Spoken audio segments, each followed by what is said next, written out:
Hello, Becky Jahr. How are you? I'm very well, thank you. Welcome to Where's BabZ, the podcast. And just to kick us off, I'm Barbara Talisman. Where's BabZ is my blog, this podcast, travel tips and photos of my journey. And you can follow me on social and hashtag Where's BabZ. Just as some background, I left my career and job almost 2 years ago and literally sailed away to follow the sun. Today, I'm podcasting from Sydney, Australia, where I've been, and in Melbourne since December, enjoying the summer down under.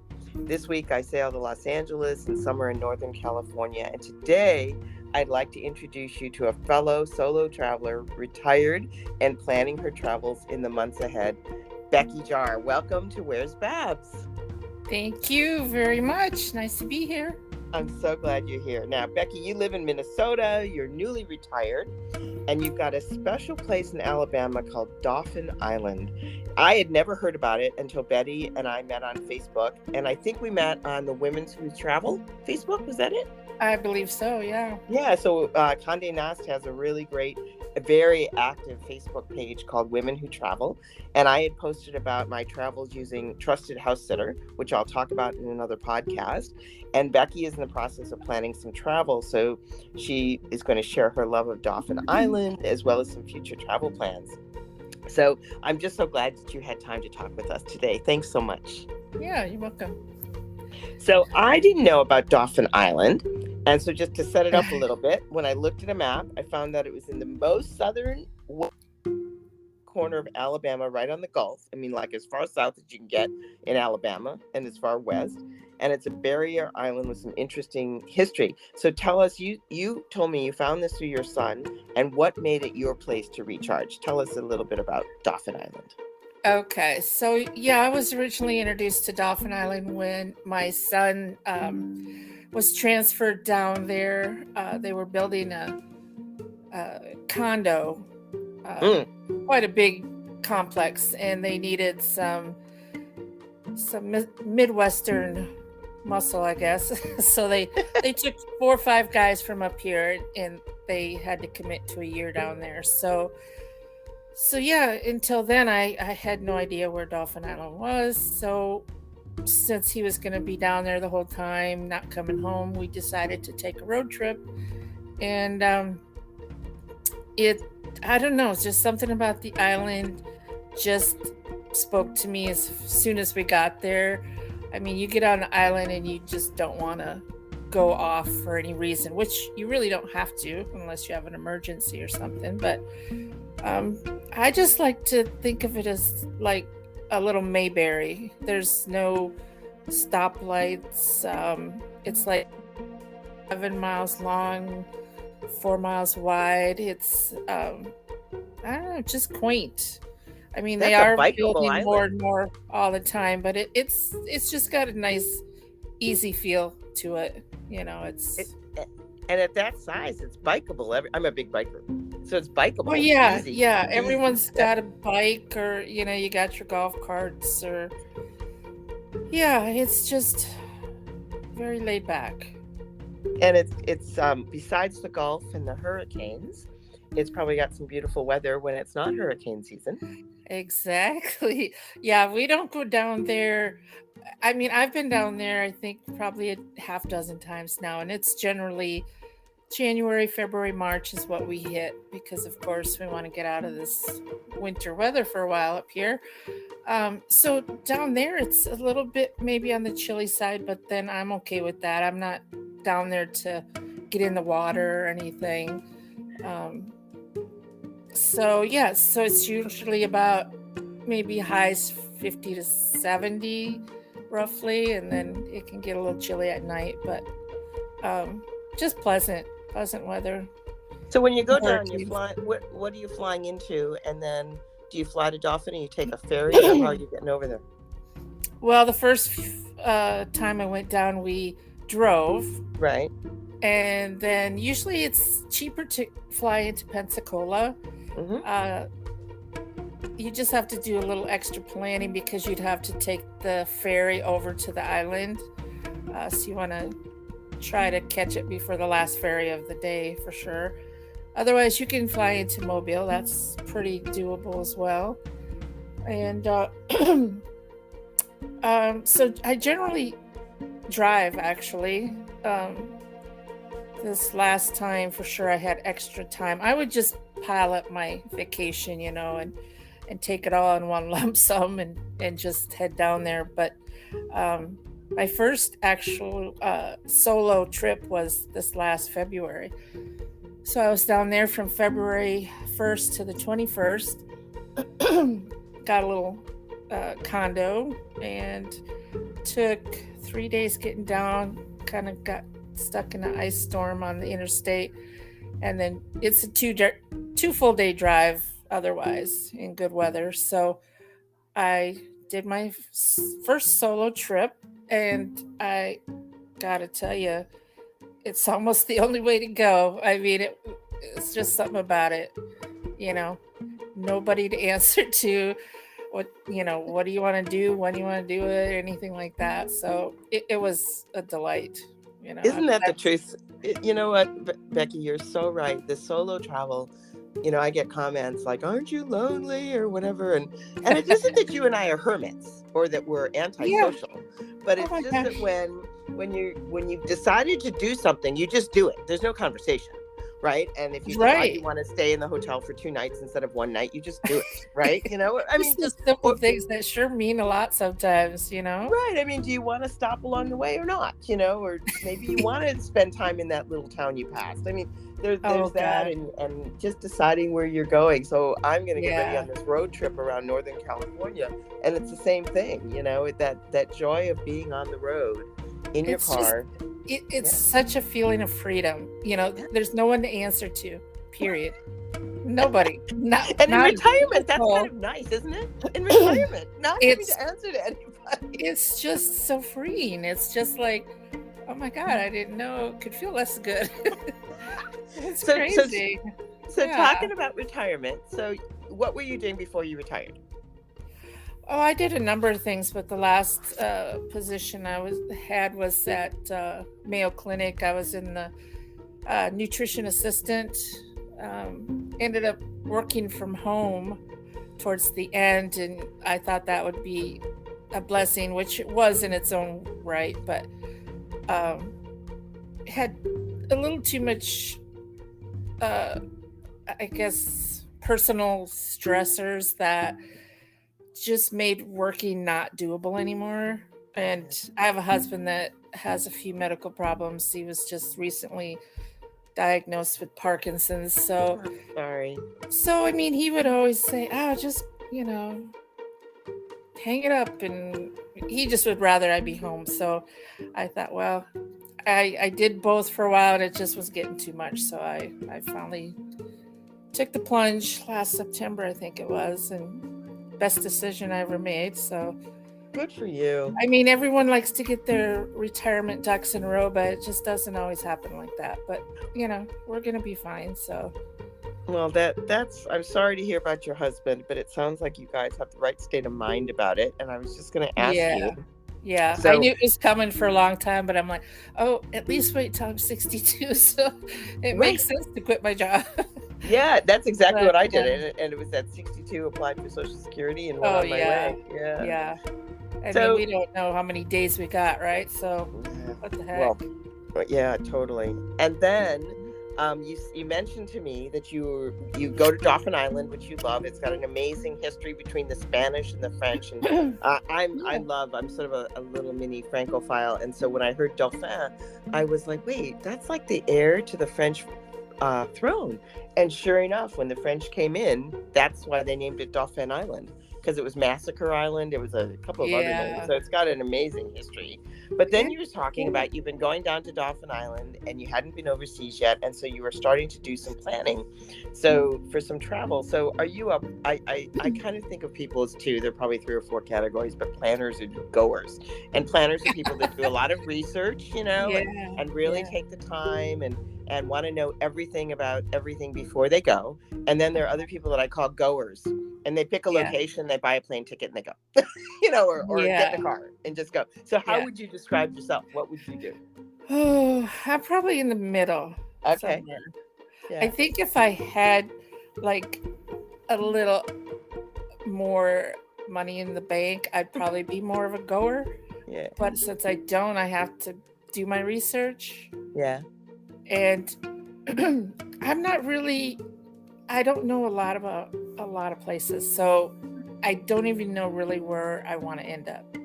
Yeah. So that's kind of where I'm at, in the exploring stage. I know I wanted to go around DC, so I got my first pet sit coming up in October in Sterling, Virginia. Great. Which is close to DC. So it's a good first trip for me. I'm really wanting to get back to New York. But as far as international, that's like a whole different animal for me. I want to go, but I just don't know enough about where I should go, I guess. Most bang for your buck kind of thing. Or so yeah, I'm still learning, exploring. Yeah, so let's go back to Trusted House Sitter. So you sort of decided on DC, and then Trusted House Sitter, just for people who are listening, is a platform that connects people who are going on vacation and usually have pets. Like 95% of them have some pets, normally cats and dogs. But if you get into rural areas, you can have horses and chickens and geese and lots of other things. And so planning travel, it's one of the ways that you can do it, which is what I'm doing in Northern California, is deciding where you want to go and then look for house sits. So you found this in Sterling, which, are you going to drive there or are you going to fly? What did you decide? I'm going to fly into Dulles, right? Which is very close to where they live. And the husband's going to pick me up, and they are even going to let me borrow their car. So that's good. I've been searching for a while, and to tell you the truth, their reviews are what made me choose them. So I think let's just stop for a second. So on the platform, previous house sitters leave reviews for the same house you're looking at. So it's just like a hotel or an Airbnb, right? Right. Yep. And so you looked at all these reviews of this place in Sterling, and you really liked what people had said. Exactly. Yeah. So it's one way, and it's one way to go see around without costing a lot of money, because your accommodations have been taken care of. Oh, absolutely. Yeah, I wanted, I didn't care if I was like in DC or just surrounding, because just as long as it was drivable to get there. And but I guess this gal, both of them, they like to take new people and show them around their area. So I mean, they're just they just seem like the funnest couple. So and how long are you going to be there? About 9 days, I think. And cats or dogs? Two dogs. Okay. Yep. Yeah. So I lived in DC for about 4 years, I think. So you don't really want to take your car into DC, but boy, there is a great metro system there. And you just park the car at the metro and then just go right into the city. It's awesome. Okay. Yeah, it's a great place to walk around. We can talk about that offline, Becky. Yeah. Tips on that. You'll be a wealth of information for me. Yeah, no, that'll be a great trip. And and so you're kind of like me in that. I mean, I don't always use trusted house sitters, but I decided I want to spend the summer in Northern California, and I knew the entire summer renting would be really expensive, especially in California. Sure. And so I just put together these house sits. So I think that's I suggest that to folks, like if they're on a tight budget or even not, they just want to, stay in someone's home especially if you're staying for like a week. It's nice to have a kitchen, and to be able to cook food. Going out, like I've got a couple of house sits for over a month, and I don't want to go out to eat that much. You just kind of settled in, I bet. Yeah. Well, like when I went this last trip to Dauphin Island, it's like some days, of course, I didn't leave the condo, but that's kind of normal if you're home too. It's like, go somewhere every day, but I did bring, I do art. So I took all my art supplies down and and so I was just in my element. I was just like, do I have to go home? So But 3 weeks is a good stretch. I mean, I've been down there for 4, and it's just long enough to kind of, I don't know, just recharge, basically. Well, yeah, and I think if you're doing art or anything creative, or even if you just wanted to start like an exercise program or something, Yeah. you just a change of scenery. Yep. Right? You get off your own couch, you may be on somebody else's couch, Yeah. or you want to take a walk in the morning and it's a different location and a different Oh my perspective and God. vantage point. So it's It just recharging, but yeah. it makes a big difference, a change of scenery. I mean, I come back every time a different person. I just feel like I could start again. Yes, I hear you. It's sort of funny when I move around, I tend to do long stays. Like I'm not solo traveling every 3 weeks. So Northern California, I've got some sits set up, but they're all around Northern California, which I'm very much looking forward to driving around. Yeah. But I consider that a long stay in Northern California, Oh, even okay. though I'm kind of moving around within that area, Right. which is fine. But the idea for me of like being 3 weeks in Paris and 3 weeks in Morocco and 3 weeks in Spain and 3 weeks in Lisbon, I'm like, that is, I mean, and the idea of that solo thing, and I do sort of a little bit of planning, but I'm more of a goer, is that I can be in one place and really absorb the community. And sometimes I go back to places I know. In fact, for some of these long stays I have, or this travel I've been doing for the last 2 years. But I like that because it's like you said, it's where you're home, and I don't have a home. Like I'm on the road full time for 2 years. So I like knowing that I'm someplace for months, and then I got their museums and their walking and their food and their people, and then I say, okay, and I'm always following the sun. So I did like you, Minnesota. I did Chicago and Cleveland for most of my adult life, and I felt I paid my penance. So now I'm only following the sun. I can relate to that, definitely. And the more you talk, the more it's like you're where I hope to get to. You know what I mean? Yeah. I want to get the courage. I want to just be the goer, and you're living. But don't give me too much credit on that, because it's not like I went down to Puerto Vallarta sort of knowing nothing, and lived in Puerto Vallarta for about 9 months, and then said, oh, I've had enough of Mexico. And people go down there, and the expats live down there because it's cheap, but there's lots of other things. And you just have to experience certain things to know. Right. Yeah. And then I went back to Chicago, where I hadn't been for about 10 years. So and the summer was absolutely fabulous. And then I love Chicago too. Yeah. But only in the summer. Thank you very much. In the summer. And then I came back to Melbourne. So it's sort of adventurous, but not, because I've sort of been in 2 cities that I know well. Northern California, I've only visited. But it's a beautiful area. So it's sort of adventurous, but also places that I'm comfortable, but I wanted to be. Well, that's a nice balance, though. Yeah, so and I find new things in Chicago all the time, and I hadn't been there in a long time. And you find new things in old places you've been. You go, oh, I didn't know that happened since I've been gone. So it's sort of, I don't know. I also read about other solo travelers who are really flitting all over the world, which I admire greatly.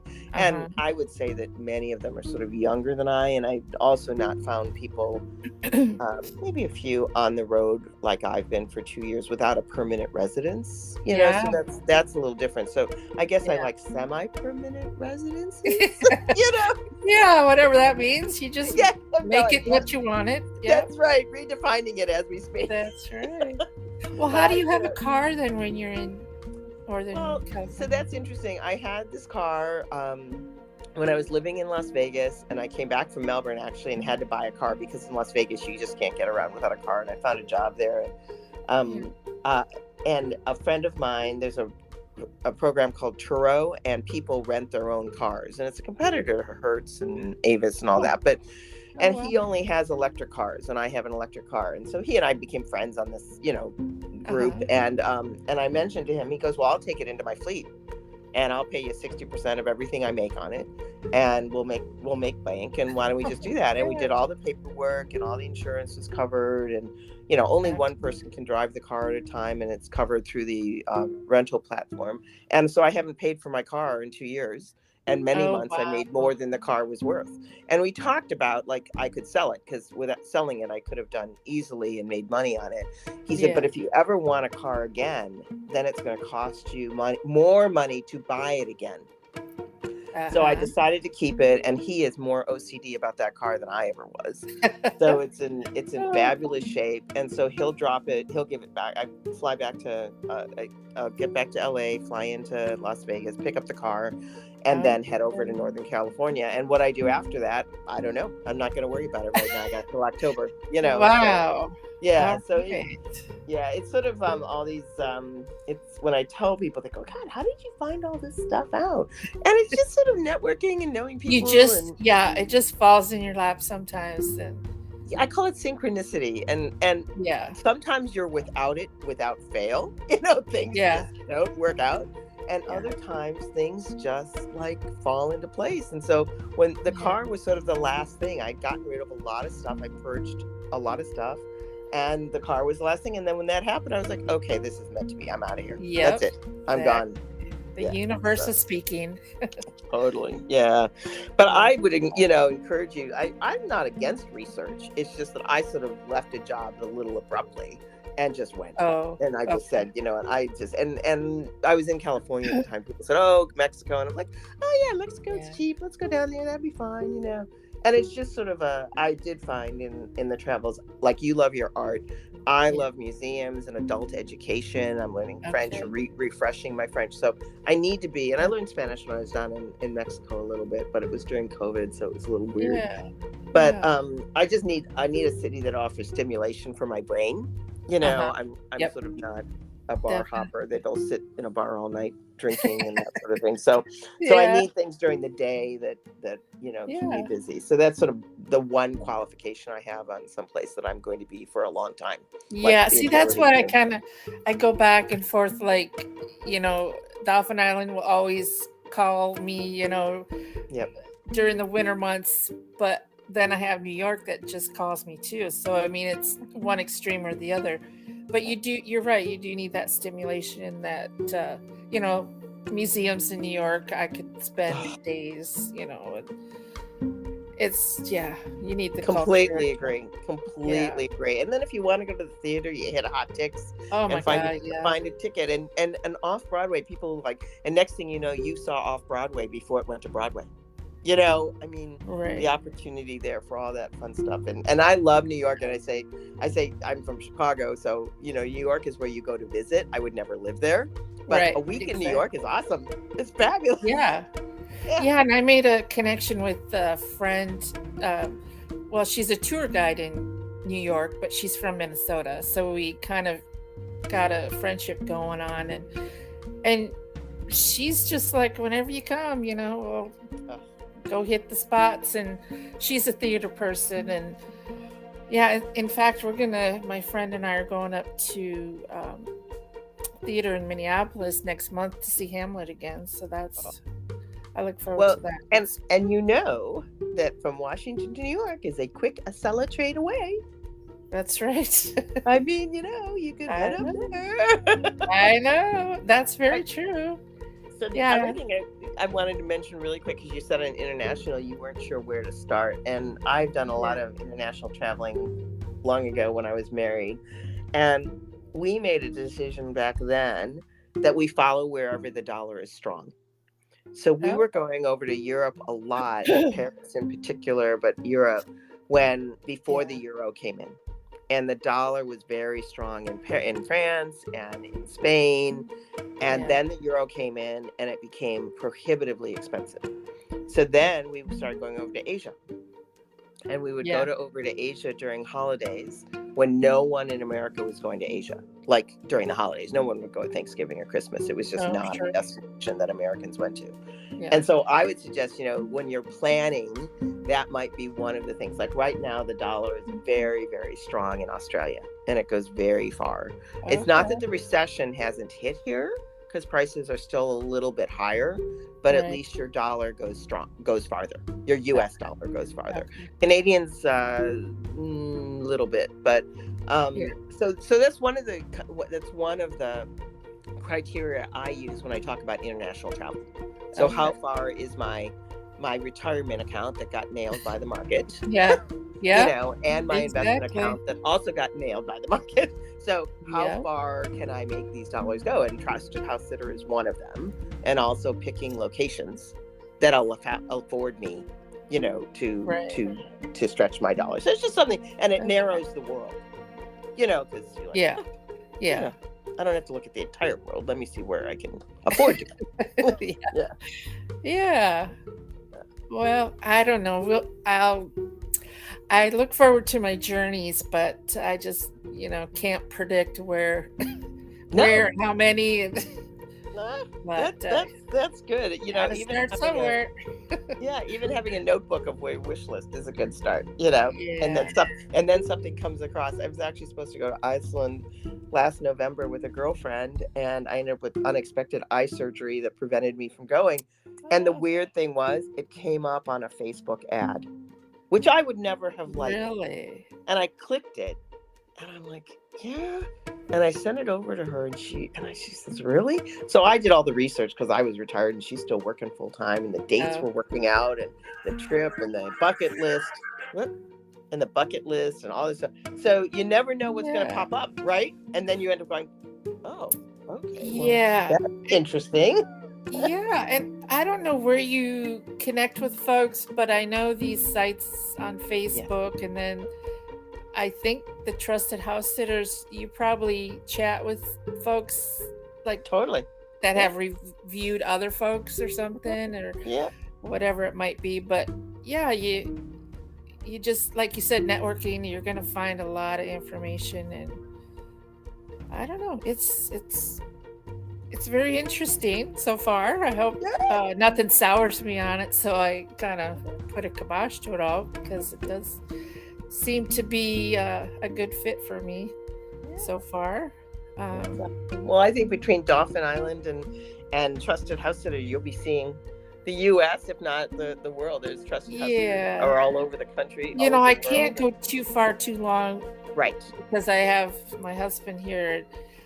So I try to work around, the right times and that kind of stuff. So absolutely. But it's been a pleasure talking with you. It's so good to hear your voice after we were chatting online for so long. So I really appreciate it. So fun. And really appreciate you sharing with our audience here at Where's BabZ. And I want to thank all of our listeners today for listening in. Please share this and Where's BabZ with your friends. And you can always follow #Where's BabZ. If you have questions for me or Becky, please go on to the website, where'sbabz.com. We'll be happy to pass them along to Becky and answer any questions you guys have. And until next time, Becky, enjoy your travel planning and your journey to your next destination. I look forward to keeping track and keeping in touch online. Absolutely. It was a pleasure, and we'll be talking. Awesome. Have a wonderful day. Talk to you soon. All right. Bye-bye. Bye.